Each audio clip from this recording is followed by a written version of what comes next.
Minister Modi.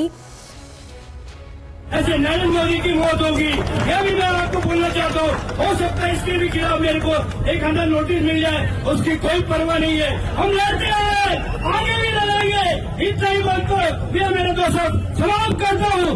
जय हिंद। नरेंद्र मोदी तेरा वही हाल होगा कि आप क्या बोलेंगे कि जैसे कुत्ते की मौत होती है, ऐसे नरेंद्र मोदी की मौत होगी।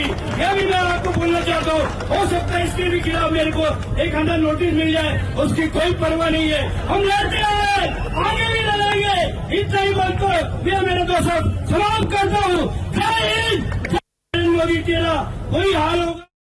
So the Congress leader in Nagpur, former city chief Sheikh Hussain, there using derogatory language, and these statements were made while Maharashtra Minister Nitin Raut as well as Vijay Vatedwar were also present on this occasion. Now what we are getting to know is that BJP has registered a complaint against Sheikh Hussain for using derogatory words against the Prime Minister, and this complaint has been registered against Sheikh Hussain, the Congress leader, for using derogatory comments against Prime Minister Modi in Nagpur. And BJP leaders have also sought strict action against Hussain and also demanded the arrest of the Congress leader within 48 hours, failing which they will launch an intense agitation. So that is the latest coming in on tape. Congress Neta abusing the Prime Minister, and this incident also happened in Nagpur.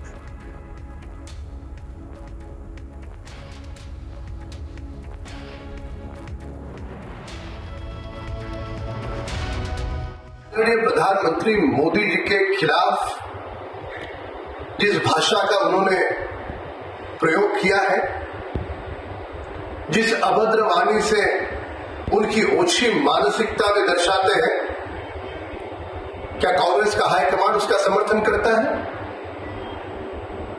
हमारा सवाल महाराष्ट्र की सरकार से है कि जब देश के प्रधानमंत्री के बारे में इतने अभद्र वाणी का उपयोग कांग्रेस के नेता करते हैं, 2 दिन बीत गए, अब तक कोई कार्रवाई नहीं। क्या महाराष्ट्र की सरकार सो रही है? क्या ठाकरे सरकार की हिम्मत नहीं है कि वे कांग्रेस के नेताओं के खिलाफ कार्रवाई करे? क्या कारण है? जिस कांग्रेस के नेता ने यह अभद्र वाणी का उपयोग किया है, उनकी जगह जेल की सलाखों के पीछे, उन पर महाराष्ट्र की सरकार को कार्रवाई करनी होगी। नागपुर के कांग्रेस के नेता देश के आदरणीय प्रधानमंत्री मोदी जी के खिलाफ जिस भाषा का उन्होंने प्रयोग किया है, जिस अभद्र वाणी से उनकी ओछी मानसिकता वे दर्शाते हैं, क्या कांग्रेस का हाईकमांड उसका समर्थन करता है? हमारा सवाल महाराष्ट्र की सरकार से है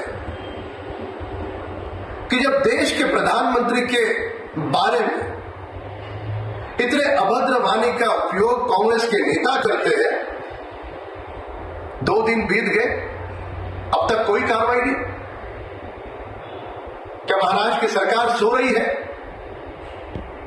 क्या ठाकरे सरकार की हिम्मत नहीं है कि वे कांग्रेस के नेताओं के खिलाफ कार्रवाई करे?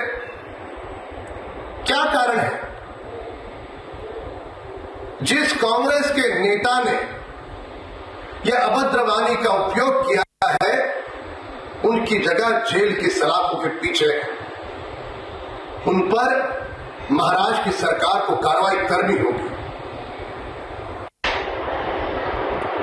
नागपुर के कांग्रेस के नेता Let me go across to Atul Bhatkalkar, who is also joining us on the phone line.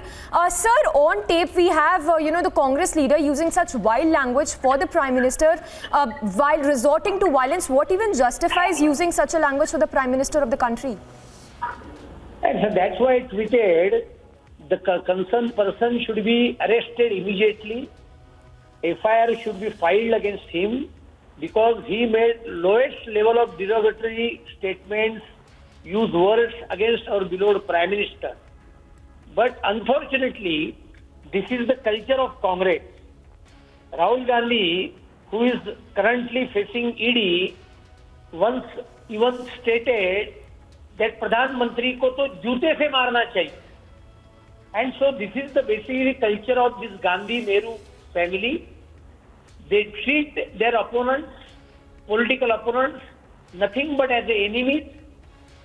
But this government, Uddhav Thackeray government, I am damn sure that will not take any action, because whole country has seen that 2 days before Imtiaz Jalil openly said that Numpur Sharma should be hanged in public. Till today, there is no FIR against Imtiaz Jalil. And so, we are moving to the court against these all derogatory statements, violent statements, that we are demanding that state government should file immediate FIR against this concerned Congress, so-called Congress leader. All right. Thank you so much, Atul Bhatkalkar, there speaking to us, responding to this vile abuse by the Congress leader against the Prime Minister that was caught on tape. Not just this, the Congress resorting to violence and also staging a so-called satyagrah